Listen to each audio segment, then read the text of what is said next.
Kua puta ngā whānau me ngā mema o te hapori ki te poro tū.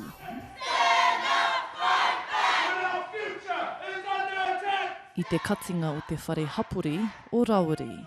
Why is it important that this stays open? Because we're running out of the resources as it is. You know, our people need as much help as they can. Our whare is actually a lifeline for a lot of whānau, not just in our community, throughout Aotearoa. And we've proven that time and time again.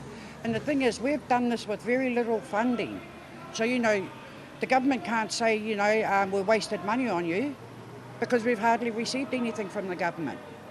You know, but we've never been about money. If there's a need out there, we'll make it happen. Ko ngā kai tautoko tērā i te porotehi ki te tari o Kainga Ora i Manukau, me tā rātou tono ki te whakakahore i te rironga o tēnei whare. Oh, you know, Rawiri House does a lot for the community, you know, helping everyone get their licences to kai and all that, you know, so we come to support. Got to support the little people whānau. Save our whare!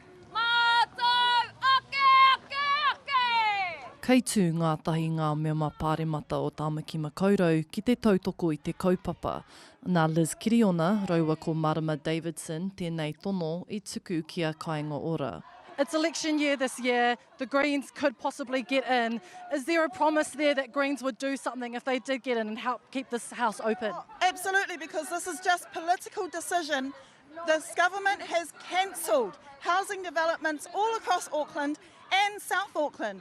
The Greens have already released a budget and costing to show that we would invest for 40,000 more public houses, meaning we wouldn't have to remove Rawiri Community House from the community.